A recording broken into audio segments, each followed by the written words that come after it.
homage Shakyamuni Buddha, homage kind root lineage masters. The Dharma rarely encountered see, hear, receive, understand Tathagata.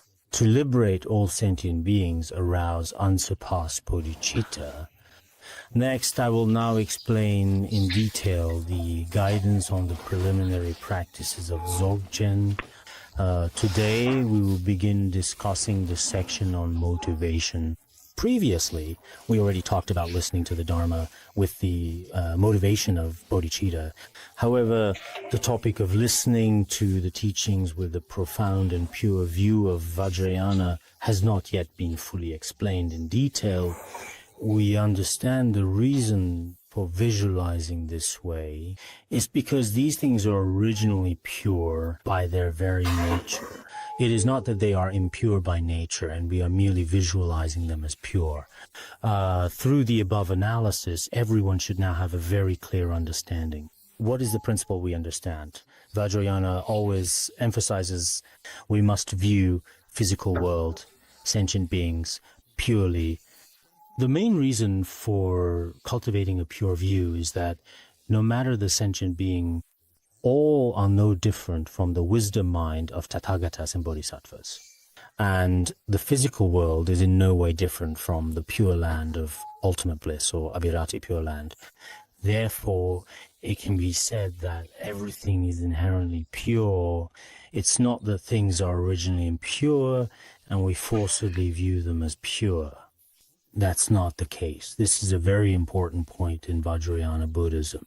It is a kind of cosmology regarding the physical world and the world of sentient beings. Is this in exoteric Buddhism? As I have mentioned, it indeed appears in the Avatamsaka Sutra, the Lotus Sutra, the Lankavatara Sutra, and so on. In many ultimate Mahayana sutras, this is explained very clearly. Indeed, there are also treatises such as Nagarjuna Bodhisattva's Praise of the Dharma Dhatu and Maitreya Bodhisattva's Ratnagutra Vibhaga, among others, which also explain this very clearly. Of course, they do not expound on it as extensively or with as many reasons as Vajrayana typically does. There are not such explicit teachings. Many of the key points are presented in a more concealed manner. Therefore, viewpoints in Vajrayana are in the exoteric teachings. Therefore, Longchen Rabjan's great commentary on the Guhya Garbha Tantra and Mipham Rinpoche's general meaning of the Guhya Garbha Tantra all cite numerous definitive exoteric sutras to clarify the views of Vajrayana. Therefore, those who study Vajrayana truly and sincerely believe that without studying Vajrayana, it is very difficult to explain some of the subtle and profound viewpoints found in the exoteric teachings. Therefore, I sincerely and earnestly hope that those who study Chinese Buddhism, especially the very few masters or wise individuals, must listen to and contemplate the sutras, treatises, and tantras of both exoteric and esoteric Buddhism. If you have not listened and contemplated, you can only understand a portion of it, using this limited perspective to judge. If you slander parts, unfit your views, it won't benefit you or others. Therefore, we must understand that the motivation in Vajrayana is indeed supreme. This is not praise simply because we study Vajrayana or because we ourselves are actually Tibetan Buddhists. It's not like that. Nowadays, there are many practitioners from both East and West around the world who've also come to fully understand the rare and precious aspects of Vajrayana through listening, contemplation, and practice. So whenever we encounter things we don't quite understand, it's very important to communicate and learn from each other. Otherwise, most ordinary people will often, in many cases, have a certain flaw which is to start speculating about and even slandering things that they simply don't really understand. This causes slander, insults, various issues. But once you really understand the truth, you deeply regret it.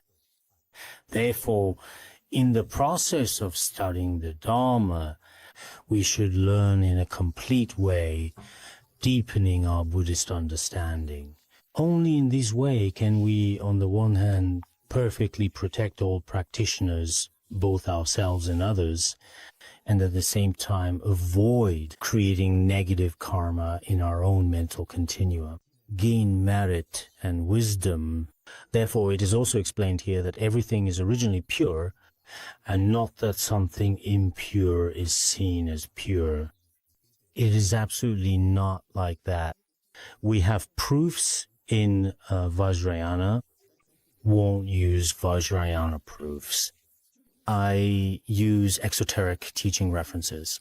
For example, the Lankavatara Sutra also says, the noble ones see purity and are born into the three liberations. They are free from arising and ceasing, and always abide in the state of no characteristics. The noble ones can see that all phenomena, everything is pure. Only in this way can the three kinds of liberation arise. One is freed from the rise and fall of the cycle of samsara. Abide in formless, tranquil, nirvanic, in the pure, luminous, and ultimate Dharma. Therefore, we must truly and deeply understand what the real truth of the Buddha's teachings is. This truth, the only Buddha, is known in the Mahayana and Hinayana, or in the exoteric and esoteric schools. Scriptures state, it's just that unfortunately these people are perhaps shrouded in their own ignorance and foolishness. They're covering the wisdom eye, and thus are unable to clearly and truly perceive the truth of the Buddha's teachings, which is as bright as the sun and moon. This is how it should be understood. Why is this the case? 5 perfections. The Guru is truly the Buddha, and the place is a pure Buddha land. The retinue is no different from the Buddha's own retinue. The Dharma is entirely Mahayana Buddhism. Time is eternal. The Dharma isn't just here today, gone tomorrow. It's not this principle, can only be unveiled in its mysterious aspect within Vajrayana Buddhism. Here, the Guru is explained as an example. If it's his place, retinue, scripturally supported Dharma's purity, not explained. Guru is example. Guru embodies all Buddhas past, present, future. The Guru is originally the essence of all Buddhas, of the 3 times. The Buddha also stated this in the scriptures. The Guru is the essence of all Buddhas of the 3 times and their manifestation. Ananda, do not grieve. Ananda, do not weep. I will appear as a spiritual friend to benefit you all. This has been cited before when the Buddha manifested parinirvana. He said to disciples with karmic ties, do not be sad or weep in the degenerate age of the future. I will come a spiritual teacher for you beings. This proof shows that gurus with Dharma qualities are all manifestations of the Buddha in essence, with no essential difference from the Buddha himself. It is like the difference between the ocean and its waves. It should be understood in this way. The Guru's body is the Sangha. Why is this so? Because the Guru's body actually abides in pure moral discipline, enabling countless sentient beings to genuinely attain both temporary and ultimate liberation, and also temporarily guiding their body and mind toward genuine virtuous actions. These are also the characteristics of the Sangha. Therefore, the Guru's body should be regarded as the very essence of the Sangha. The Guru's speech is Dharma, the essence of sublime teachings. Because the Guru's speech can articulate the teachings of the Tripitaka and the 12 divisions of scripture, offering profound and transformative instructions that skillfully eliminate both deeply rooted afflictive and subtle cognitive obscurations, thus fostering genuine clarity and a lasting sense of inner peace, and benefiting sentient beings, while planting roots in sentient minds. Its function of Dharma. Therefore, the Guru's speech is the sublime Dharma. The Guru's mind is essentially no different from that of the Buddha. From innate Buddha nature, every sentient being's mind is inseparable from the Buddha's mind. The Guru's mind, or his wisdom, is free from conceptual elaborations, luminous, neither separate nor united. This is the essence of the Buddha's wisdom and the wisdom of things. Therefore, the Guru's innermost intent, the Guru's mind, should be said to be, fundamentally speaking, no different from the three jewels: the Buddha, the Dharma, and the Sangha. It is evident that the Guru is the embodiment of all three jewels. Even in the exoteric tradition, the Guru is essence of three jewels, or in Vajrayana, the Guru is regarded as the fourth jewel. Tantra state this: the three treasures of Buddha, Dharma, and Sangha, the Guru is the fourth treasure. Three jewels: Buddha, Dharma, Sangha. The Guru is no different from the essence of the three jewels. Or it can be said that the three jewels enable sentient beings to attain realization through the skillful means of the Guru. Therefore, the Guru is called the embodiment of the three jewels. Furthermore, in essence, the Guru's body is the Guru, the speech is the Yidam, and the mind is the Dakini. Guru embodies three roots. Why is this said? Because the Guru's body, as we just mentioned, is truly the very essence of all the Buddhas. In front of the sentient beings he guides, he can appear in human form. Therefore, among the three roots, the Guru or guide helps sentient beings. This is Guru body. The Guru's speech is called the Yidam. The words spoken by the Guru, if followed, will lead people to realization. Likewise, practicing deities such as Avalokiteshvara or Manjushri will also eventually lead to realization. The Guru's mind, the Guru's heart, is actually the Dakini. On one hand, all wisdom mothers, the Prajnaparamita, can also be called Dakinis. There's also simply just really which is within emptiness, the power of great compassion operates freely. A verse that means any holy mother who has realized the great compassionate emptiness is called a Dakini, a sky-goer. Since Guru is blessing source, Yidam grants siddhis, and Dakini brings enlightenment. Such teachings exist. Therefore, the embodiment of the three roots should also be the Guru. This view we think of practicing with the Yidam, Dakini, Dharma protector, or Guru separately. If we have the Guru, that's the three roots essence. Some people not understanding this split Yidam and Guru. In India, some saints, when they met the Yidam, they chose the Yidam and did not choose the Guru. The mandala of the Yidam merged into the Guru. There are cases like this. In this lifetime, they did not attain the state of Vajradhara. This occurs in biographies on many great Indian masters. Moreover, Longchen Rabjam also mentioned this in Rest in Illusion.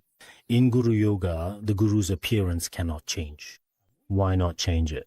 Because in the Tantras, it is never stated that one can attain realization in this life by relying on the Yidam. But with the Guru, realization comes quickly. This is also the reasoning used to explain this point. So when viewed from a particular perspective, the Guru, in certain important ways, should indeed surpass the Yidam. Therefore, it can be said that the Guru embodies all three roots. The Guru's body is the Nirmanakaya, speech is the Sambhogakaya, and mind is the Dharmakaya. The union of Dharmakaya, Sambhogakaya, and Nirmanakaya is the Guru, because, as we mentioned earlier, the Guru's body, from childhood, from a very young age, even when playing or having fun with other children, such actions indeed plant the seeds of liberation in their mental continua. Then, when the Guru is young or in middle age, he turns the wheel of Dharma, letting many beings achieve liberation. When the Guru demonstrates parinirvana, it also allows countless, innumerable beings to become aware of impermanence. Therefore, the Guru's body is a magical manifestation for the benefit of sentient beings. As mentioned earlier in the scriptural citation, it is said that he appears as a spiritual friend. If he manifests spiritual friend, he's emanation of Buddha. This is established both through scriptural authority and reasoning. The Guru's speech is the Sambhogakaya. Why Sambhogakaya? Wind and speech are pure. Sambhogakaya guides pure beings. And the Guru's speech, in the presence of beings who have attained the level of noble ones, is a power inseparable from the Sambhogakaya.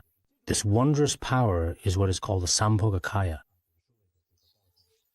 The Guru's mind, intention, and awareness are inseparable from the luminous nature of Dharmadhatu. Luminous Dharmadhatu wisdom is known as Dharmakaya. The Guru is the essence of the three bodies. Moreover, the Guru's three bodies can be said to pervade the entire world.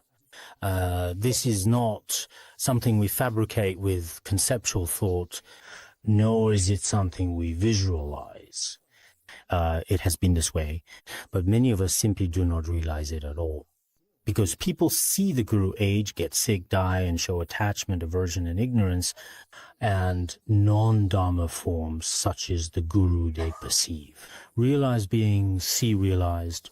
Ordinary people see ordinary. There is simply such a saying. To illustrate this principle, let me tell a story. This is from the origin story in the biography of Milarepa.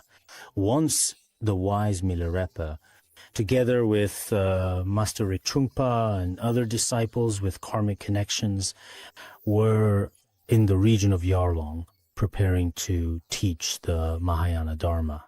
The night before, Venerable Ritungpa had a very rare dream. In his dream, he had arrived at the pure land of Udayana. And then Akshobhya Buddha, there were many details, but I'll be brief.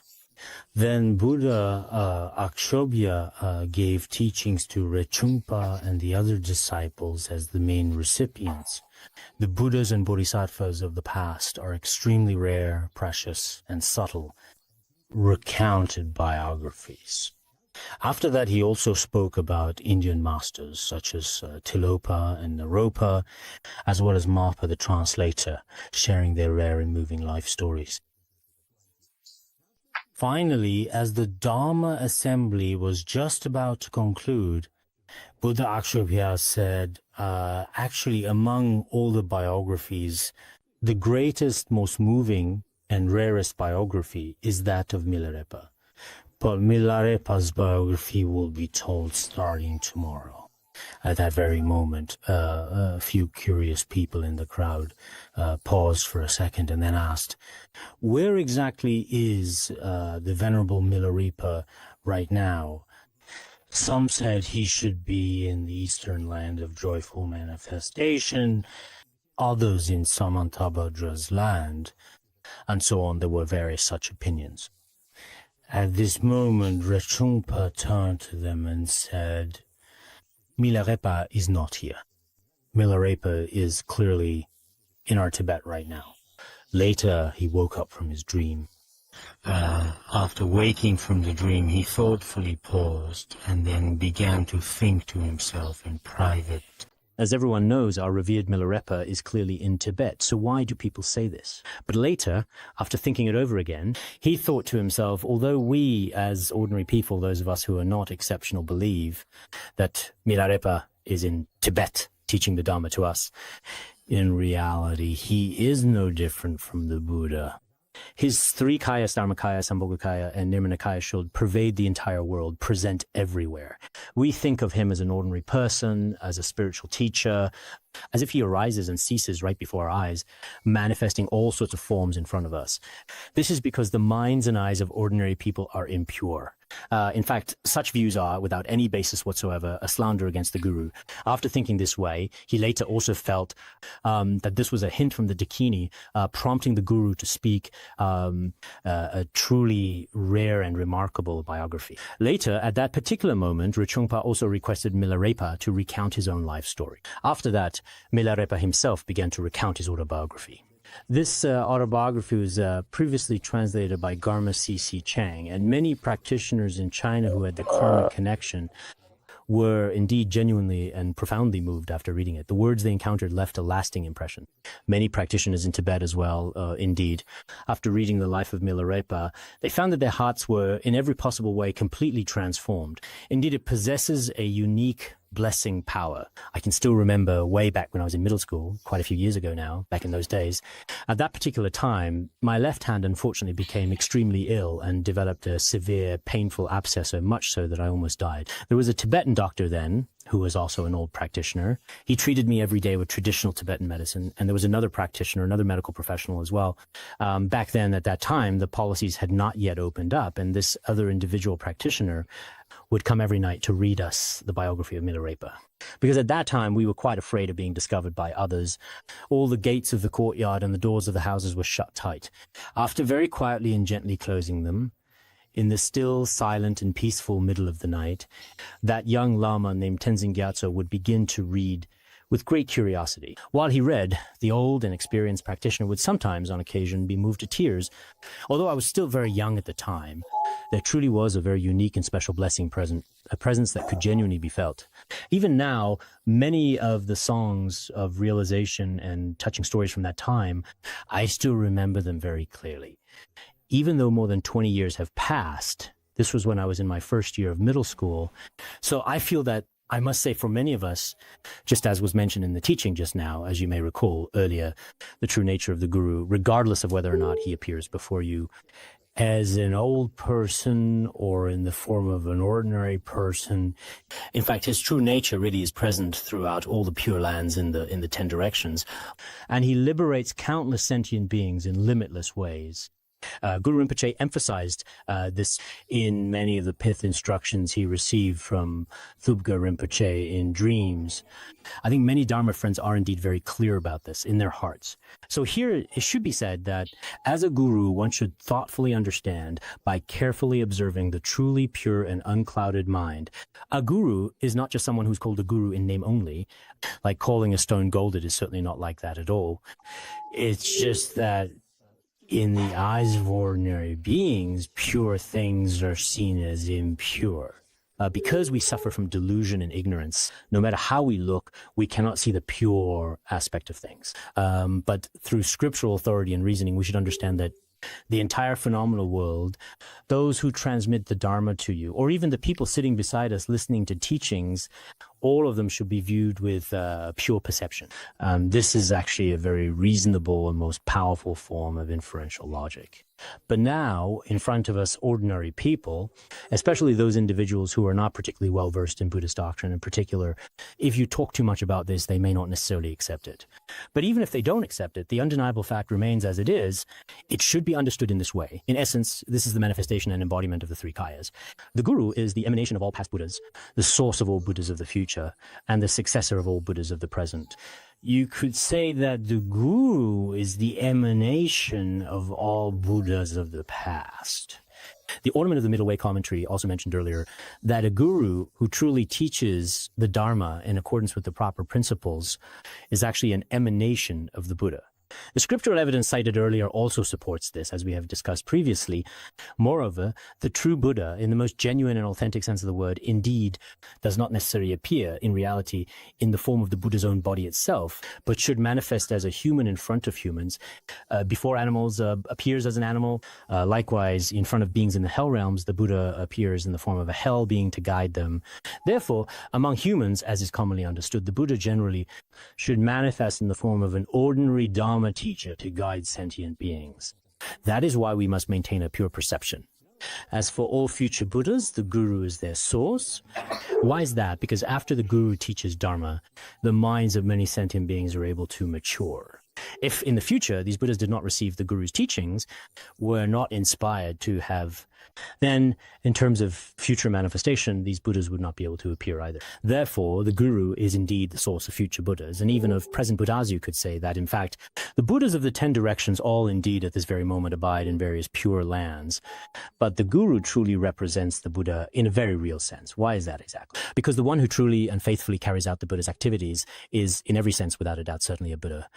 If not a Buddha, then who could truly benefit countless sentient beings in this vast world and be able to successfully carry out, execute, and accomplish such vast and wide-ranging activities in the world today? For an ordinary person, this would be absolutely impossible. In the past, some elder gurus have also said that the Dharma King is certainly a future Buddha, a Buddha to be. Why is that? Because if he were just an ordinary person, it would be utterly impossible. Now, in this degenerate age, the Dharma is being propagated so widely and so successfully, and many wise people who understand the principles have also made such assessments. Therefore, we must truly understand that the Guru or spiritual teacher is indeed the embodiment of all Buddhas of the 3 times. The Guru has taken care of us, though we are sentient beings of this degenerate age, whom even the 1,000 Buddhas of the fortunate Aeon have not tamed. In terms of compassion and kindness, the Guru has already surpassed the Buddhas. In fact, the Guru has taken care of us sentient beings. Of course, in the past, some of the 1,000 Buddhas of the fortunate Aeon have not yet appeared in this world. But here, there are 2 ways to explain the 1,000 Buddhas of the fortunate Aeon. One explanation refers to the past, featuring Shakyamuni Buddha and Kashyapa Buddha as main figures when countless Buddhas, thousands upon thousands, came into the human world. Yet, even with such heavy karma, these sentient beings were not able to be tamed. In other words, even the 1,000 Buddhas of the fortunate Aeon may not necessarily indeed be able to liberate us. Only the Guru, in his form, embraces us through teaching the sublime Dharma and with great compassion. Therefore, in terms of compassion and kindness, we can say with confidence that the Guru has already surpassed the Buddha. Some people may think the Guru has already surpassed the Buddha. Isn't this kind of statement unreasonable? In fact, not only in Vajrayana are there many such statements, but even in the Sutrayana tradition, this view does indeed exist. In the past, as you may already know, when we studied the teachings of Longsha Rabjam's great chariot commentary on resting in the nature of mind of the great perfection, I remember there is a scriptural citation from the Immaculate Space Sutra in it. In the scriptural evidence from the Vimalakasha Sutra, the Buddha said to Ananda, the Tathagata does not appear before all sentient beings directly, but rather teaches the Dharma in the form of a spiritual teacher. In this way, the precious and transformative seed of ultimate liberation is carefully and skillfully planted within the mind streams of all sentient beings. Therefore, as it is often said, spiritual teacher surpasses Tathagatas. I remember clearly the scriptural evidence that follows says, thus the spiritual teacher surpasses all Tathagatas. We must truly understand this. In fact, as a matter of fact, this sutra has already stated this very clearly. The spiritual teacher is indeed superior to all Tathagatas. Because as things currently stand, at present, it's impossible Tathagata appear to sentient beings' degenerate age. Whereas the Guru, in fact, among the sentient beings of this Saha world, can serve as a means for true liberation through both seeing and hearing, forming a meaningful and genuine connection with sentient beings, and then patiently enabling and guiding them to ultimately attain true accomplishment and fulfillment in their lives. Therefore, the merit of establishing a connection with the Guru is truly immense, as it provides invaluable guidance and support on the spiritual path. Forming this bond is considered highly beneficial. The venerable and highly respected Longchen Rabjam also once said, "A qualified Guru is the Dharma King. Wherever he resides, so do all the Buddhas."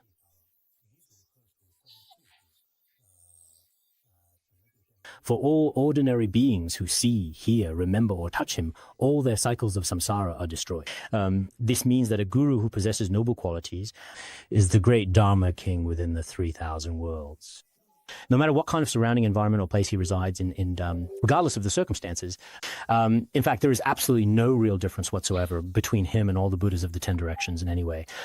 Anyone who forms a connection with him, whether it is a positive or negative connection, whether they see the guru or hear his voice, recall him in their hearts, or come into contact with him, all sentient beings who see can, whether through direct or indirect means, work to destroy the negative seeds of samsara, which are the fundamental causes that keep beings trapped in the ongoing cycle of suffering and rebirth. Therefore, forming a Dharma connection is indeed extremely precious. When our Guru Rinpoche Jigme Phuntsok had not yet passed into parinirvana, we often think whoever directly saw the guru or received a blessing on the crown from him heard his voice, or even just thought of him in their hearts, whenever they remembered the sound of his gentle, familiar voice, or simply recalled the merit from this is truly immense. Longchen Rabjam also said, the Buddha said that remembering the guru for a moment is better than practicing the generation stage for a kalpa. When we recall the guru for even a split second, in fact, this merit actually far exceeds that of a great calamity. The merit gained from practicing, therefore, when we remember the guru in our daily lives, or have the opportunity to see the guru, the merit is truly immense. When our precious Guru Jigme Phuntsok went to Canada, the guru, who was in fact quite seriously ill at the time and unable to participate, one evening during a Dharma assembly while giving a teaching, unfortunately, the guru did not manage to finish the entire teaching as planned. At that place, there was a Westerner, someone from a Western country who was known for having a strong and sincere faith in Vajrayana Buddhism. He said this at the time, although he didn't talk much today. Everyone has seen the guru and heard the guru's voice, and that alone is enough to satisfy us. Truly, those with wisdom understand this. Even if one only hears the authentic Dharma voice of the guru for a moment, if the guru truly bestows teachings or recites mantras for someone, of course, that is excellent. But even if there is no direct transmission, even just the guru's laughter, sometimes even that, the guru's ordinary cough, or perhaps the guru's usual familiar voice, such as the customary ordinary sound, for these beings, whether directly or indirectly, can sever the root of samsara, form a truly virtuous and meaningful connection, and carefully plant the most excellent and precious seed of liberation in their ongoing. Therefore, we should keep in mind that it is important to remember that indeed, that anyone who wishes to attain liberation must rely on a qualified spiritual teacher. It is also stated in the Madhyama Prajna Paramita, where the Buddha told Subhuti, if you wish to attain the all-knowing state of Buddhahood, you must rely on a qualified teacher, someone who has deep understanding and experience, and who can guide you with wisdom and compassion along the path to enlightenment. So, for those who truly practice Mahayana Buddhism, relying on a qualified teacher is extremely, extremely important. In the process of relying on a teacher, it is essential to maintain a pure perception. If you don't actually observe the pure mind, then in fact what the teacher said today is simply not correct. Think he's wrong, his thoughts wrong, actions wrong. Every single day, you will just sit there and focus on his faults. In the end, your own mind stream will inevitably be tainted by all kinds of negative karma. Because in front of someone with wrong views, for example, even a Buddha who is described as having perfect marks and flawless qualities may still be perceived by some as having faults or imperfections, despite their true nature being entirely free from any flaws. Just like Bhiksu Sunaksatra, who relied on the Buddha, who possessed perfect qualities for so many years, but in the end, after all was said and done, he saw none of the Buddha's virtues, only faults. He too fell into the lower realms. Therefore, viewing with a pure mind brings the greatest merit and benefit, whereas focusing on faults brings no benefit at all. Thus, from the perspective of the Vajrayana's pure view, the essence of the Guru is no different from that of the Buddha. As the verse says, this verse is from the Guhya Samaja Tantra, the Guru is the Buddha and also the Dharma. Likewise, the Guru is the Sangha. All that is accomplished is certainly due to the Guru. The Guru, without exception, is the qualified Vajradhara. The Guru, as mentioned earlier, is inseparable from the essence of the Buddha, who is perfect in both abandonment and realization and possesses all noble marks. The Guru is the embodiment of both the teachings and the realization that have the power to liberate sentient beings. The wise and compassionate guru is the Sangha who leads countless sentient beings onto the path of liberation. There is no difference in essence between the guru and the Sangha in their true nature. Therefore, the guru is, without a doubt, the source of all three jewels. The guru is the origin of all activities, without exception, that liberate sentient beings. The guru is the revered, noble, and most precious Vajradhara Buddha. With profound respect, the guru and the Buddha are utterly, completely, and forever inseparable. Furthermore, all of us who are Dharma listeners, as we have just discussed, when viewed and considered from the unique perspective of the guru, these aspects are, in fact, in the future, relying on the guru, everyone should also avoid viewing things from the perspective of faults. You will be as described in the teachings and instructions of Khenpo Ajahn from before, as previously discussed and as we have learned. If you regard the guru as an ordinary person, then attaining siddhi would be like trying to get it from a hungry dog. There are various teachings that say siddhi is absolutely unattainable this way. There are many such instructions. Indeed, when we habitually hold genuine devotion and faith toward the guru and recall him in our hearts, his formless blessings and his power will merge into our own minds.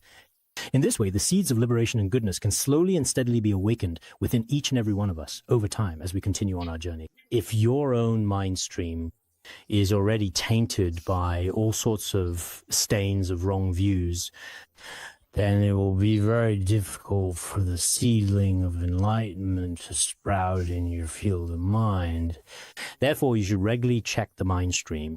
At any moment when you happen to observe yourself seeing faults in your guru, or when you find yourself having some negative thoughts, even if they appear minor or insignificant, try your best to always use supplication prayers whenever you can, especially whenever possible, or recite Vajrasattva mantras and so on to confess and cultivate pure perception.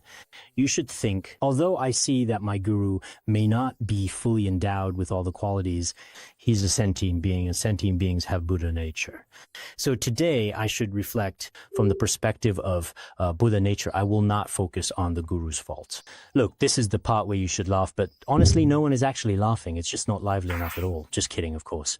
Furthermore, it is important to understand that all of us who are listening to the Dharma, each and every one of us, without any exception whatsoever, inherently possess the primordial Buddha nature within ourselves. The Dharma friends, the companions in the path of awakening who are listening to the teachings below, in fact, there is not a single one who does not possess Buddha nature.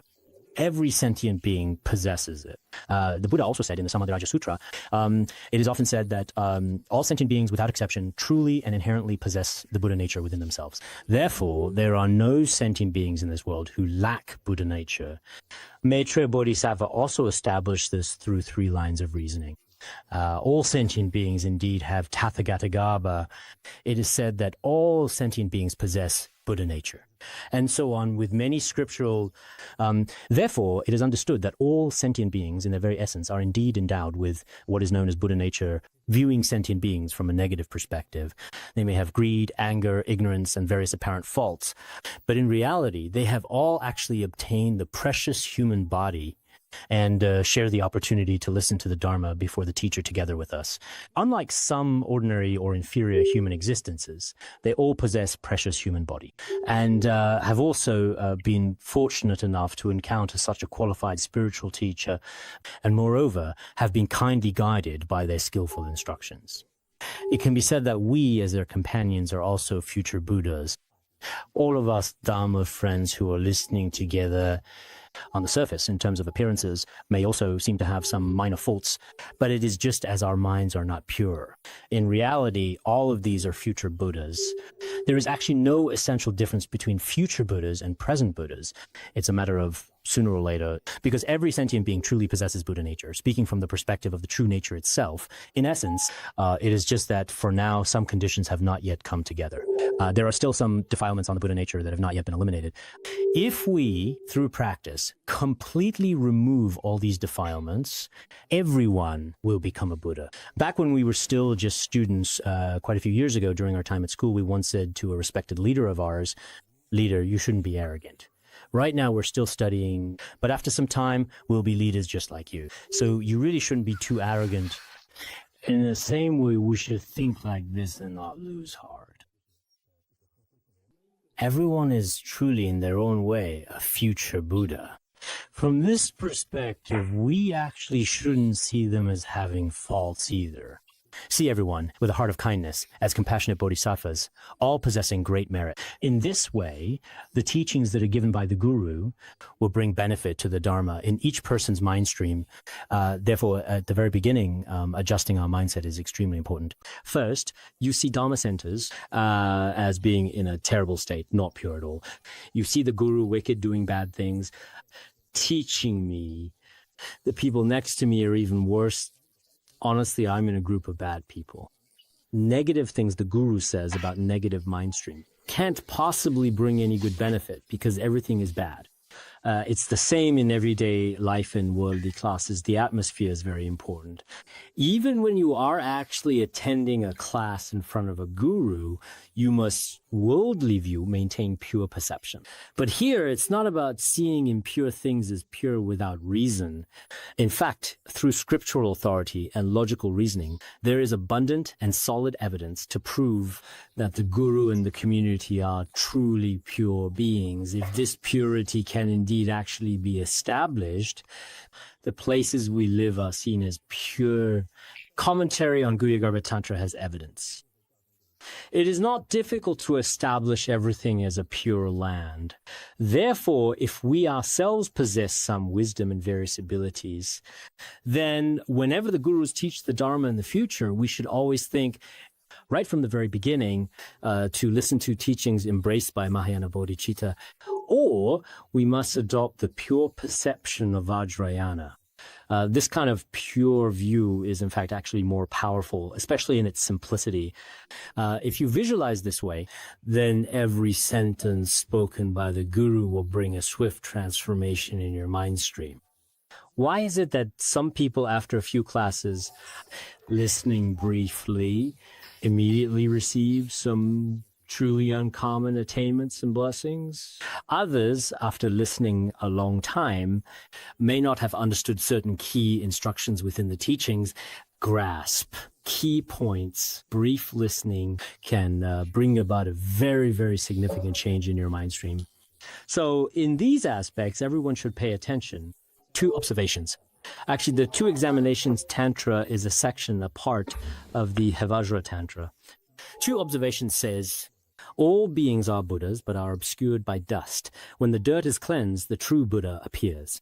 Sentient beings are originally truly perfect in all qualities, in every respect, no different from the Buddha. But it's just like the sky being covered by clouds on a cloudy day. The Buddha nature of sentient beings is temporarily obscured by ignorance and afflictive emotions. That's why sentient beings often sometimes appear foolish, confused, and even troubled within samsara. In fact, as soon as one recognizes the true nature of one's own mind, all sentient beings can immediately manifest all the genuine qualities of a Buddha in their own inherent nature. Therefore, our attitude toward all sentient beings, we shouldn't see them as entirely bad beings. Instead, we must view them with a pure and open mind. See each Dharma friend as Manjushri Avalokiteshvara Mahastama Prapta, or as the great disciples of Guru Padmasambhava, perhaps, even as Kyumpo Naljor and so on. If you truly regard them with a pure mind, a sage sees all as sages, an ordinary person sees all as ordinary. When we're in a bad mood, everyone around us, even guests who come over, seem like bad people. It is connected to our state of mind. At least that's how it is for me. If you're in a really good mood, then even if someone is a bad person or an enemy, he still looks good and has a good character. This person is wearing beautiful clothes. Even when you see a beggar on the street, your heart feels warm and joyful. There really are times like that. Therefore, if our minds are truly pure, then all sentient beings in front of you will be no different from Buddhas and Bodhisattvas. So everyone should, in their own way, adjust their mindset as needed. Next, let's talk about conduct, which is generally divided into 2 main aspects: behaviors to abandon, as well as behaviors to adopt. Behaviors to adopt refer to the actions we should practice. Behaviors to abandon. 3 categories: the 3 vessel faults, 6 stains, and 5 non-retentions. First, let's talk about the three main faults of a vessel. I believe that everyone is quite familiar with the term vessel. We, as individuals who listen or recipients of the Dharma, are called Dharma vessels. There are three faults that Dharma vessels must pay special attention to during the process of listening to the Dharma. We self-reflect. If we possess the three faults, if we do have these three faults, we must immediately distance ourselves from them. Otherwise, no matter how truly extraordinary or deeply profound the Dharma may be, your mind stream simply will not receive any benefit. Among these three faults, the first, which is referred to as the fault of not listening, like an overturned vessel. What does this mean? When listening to the Dharma, your sense of hearing must not be scattered in all directions. Instead, you should focus your attention and listen carefully and intently to the teaching, no matter who the teacher is, genuine spiritual teacher, or if we are listening to teachings through modern means such as CDs. At this time, you should carefully observe the state of your own mind stream. If your sense of hearing is not focused on the meaning of the Dharma and you are not truly listening with attention and intention to understand what is being, and you hear an unexpected sound from the east, your attention immediately drifts over there. Or if someone nearby is doing something, your eyes immediately turn in that direction. When this happens, your sense of hearing and your mind are both completely unfocused. When you are not focused, you will not gain any benefit from the Dharma you hear at all. Therefore, when receiving teachings on the Dharma, the mind is of utmost importance. The mind should be wholeheartedly and single-mindedly attuned to the teacher's words, listening with full attention and care, listening with complete concentration to the meaning of what is being taught. Every word, every meaning should be listened to in this way throughout. I mentioned before that in our institute, who has now passed away, was called Lama Kachu. At that time, he was approximately 60 or 70 years old. At that time, an occasion when we attended a class in a small wooden room behind the main assembly hall. During the class, His Holiness Jigme Phuntsok was giving teachings. Even if during the class the Guru made a small or brief joke, he would write down each word completely. When I saw this, I was deeply moved and felt that when we attend class, today the master made a joke, but it is no use to me. If the teacher talks about another topic, we think this is useless. Among the teacher's words, it seems like we pick and choose a lot and only consider a small part as possibly useful to us. It's irrelevant to us. But actually, if we regard the teacher as a true Buddha, even if the teacher tells a joke or talks about unrelated topics, it should directly or indirectly be meaningful to you. Later, when we saw the teacher's original words in the lecture notes, it was something not meaningful, just an ordinary, very common joke. But later on, we realized that there was still some profound hidden meanings within it. It should be like this. When we listen to the Dharma, we shouldn't pick and choose, I don't want this, I don't want that. It's like some people who eat are already full, don't want to eat things. And in the end, don't want to eat anything at all. This is meaningless for you. We must wholeheartedly remain focused at all times. Otherwise, it's like carefully pouring liquid onto a tightly covered container with the lid still on. Though you are there hearing Dharma, you probably won't clearly hear even a single line of true Dharma. If you don't actually do this, then even if the teacher speaks for a long time, you won't actually hear anything at all. It just goes in one ear and out the other. It's like playing music to a cow. No matter what is said, it is of no use to you. Because although on the surface, ears all look like just a piece of flesh, some people have big ears, some have small ears. There really are noticeable differences in overall size. But no matter how much Dharma the teacher expounds, it's just like a bowl or a pot turned upside down. No matter how much water is poured on top, absolutely not a single drop can get inside. Even if you sit properly, for example, among the crowd the whole time, but after listening, you might not have understood even a single Dharma teaching at all. Because if your ears are not focused, then having big ears is actually useless. Recently, I saw at our school an angry teacher was scolding a student. She leaned in with a playful smile, reached out, and gently pinched his ear between her fingers. Holding it for a moment, she looked at him with curiosity and asked, "What are these for?" At first, the student didn't say anything because she was pinching really, really hard. Finally, after a moment, the child said, "These are for listening to the teacher, for listening to what the teacher says." So, for many Dharma friends, when we really listen to a teaching, sometimes we should touch our own ears and ask ourselves, what are these for?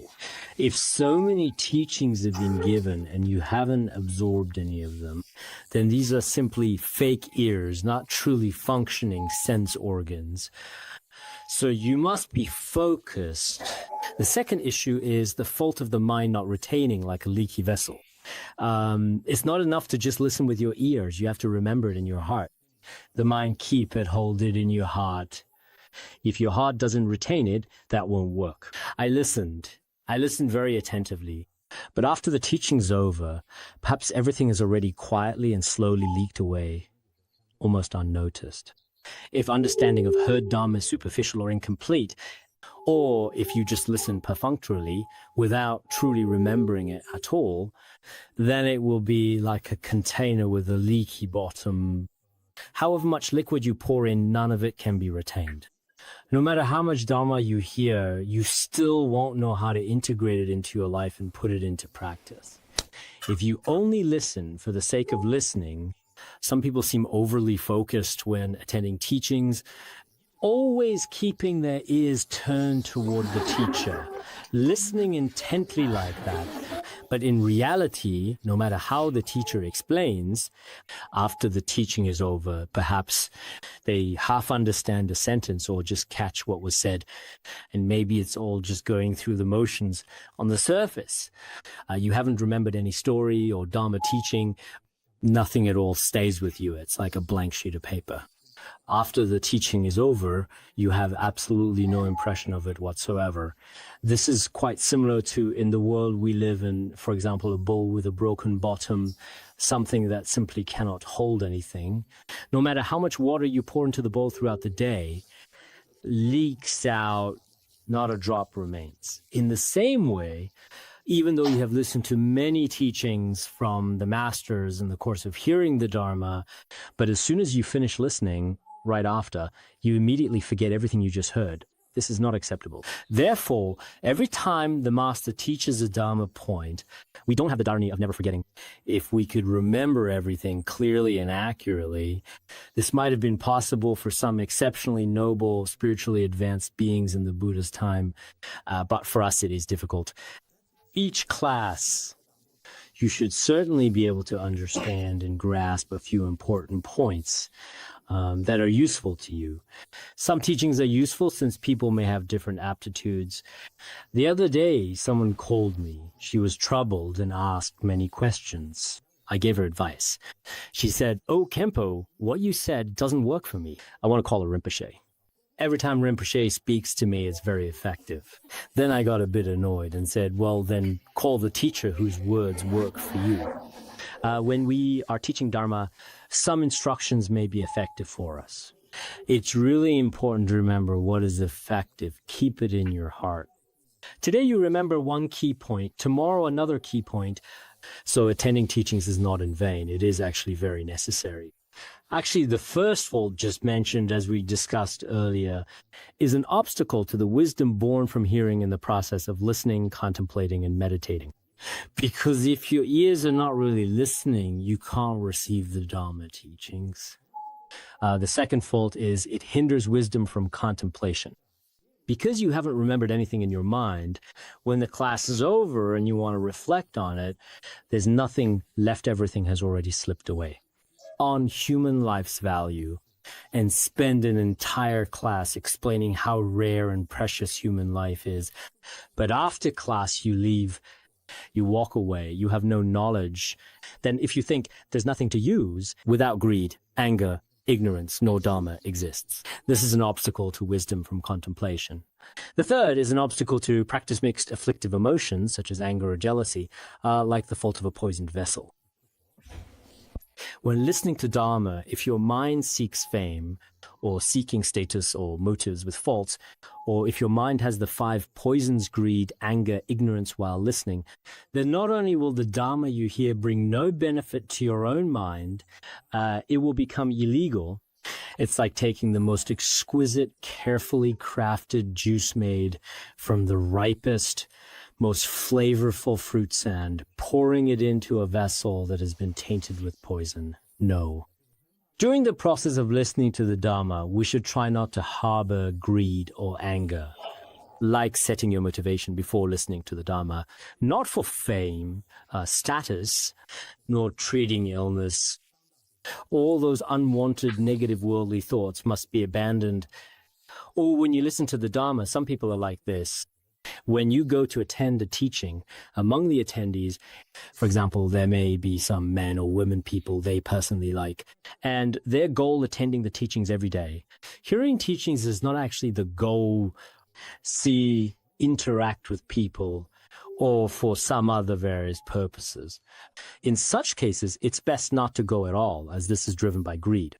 Angry hearing Dharma, harboring intense anger toward Vajra brothers and sisters or others all along, or perhaps starting to doze off at that time, even though you are very diligent when doing worldly tasks. Yet as soon as you get to class, you snore every day and feel drowsy there. This is unreasonable at all. Greed, anger, ignorance, and all afflictions must be reduced during class. Pure Land mentioned, if in 2 days there was only 1 meal, people would cherish it. Similarly, perhaps out of 24 hours, you only have 1 hour to attend class and listen. For the other 23 hours, you can do other things. But this 1 hour is the key to cutting off the root of afflictions in our mental continuum. It is an extremely valuable and rarely encountered profound Dharma.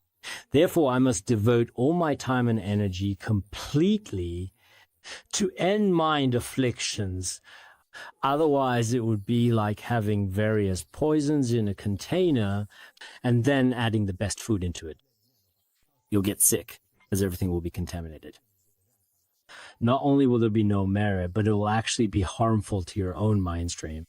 Therefore, by relying on the Dharma, there is no need to create negative karma. Creating negative karma, people can easily do so, whether through greed, anger, ignorance, killing, stealing, lying, etc. Ways to do this. So there is no need to rely on selling Dharma texts or using the Dharma as an excuse. Creating bad karma mentally is unnecessary. Therefore, whenever you are listening to teachings in front of any teacher, I hope that many people will not turn the teacher into an object of their own greed or anger or ignorance in teachings. There is no need for this. There are so many people in the world, yet you insist on teacher and Dharma friends. The objects of your greed, anger, and ignorance, this is also unnecessary. So attending one teaching is a rare opportunity in one's life. So at this time, you must maintain purity. Otherwise, this fault will become an obstacle to your own practice. It creates obstacles to the wisdom born from practice. During your practice, if afflictions like greed, anger, and ignorance are mixed in, then your practice will absolutely not succeed. Therefore, when we practice, we must distance ourselves from afflictions. Some practitioners have said this: practice good, afflictions gone. If someone has successfully subdued their afflictions, it shows that their practice is very good. Not clear by words or clear outside. You see it mentally. Therefore, we must definitely eliminate these 3 faults. If we eliminate these 3 faults, our listening to the Dharma will be pure. Thus, every disciple, every listener of the Dharma should examine mental continuum. If you find that you have any of these 3 faults, notice and eliminate. When we listen to teachings, we have faults. We notice it daily. Many people have these faults when listening to the Dharma.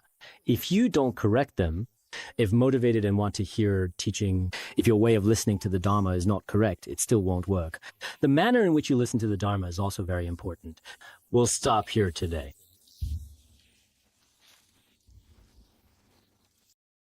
Sonundai Tamse Rubaya Tonani Dama Basi Jirgana Jirano Chupai Chupun Sonen Droa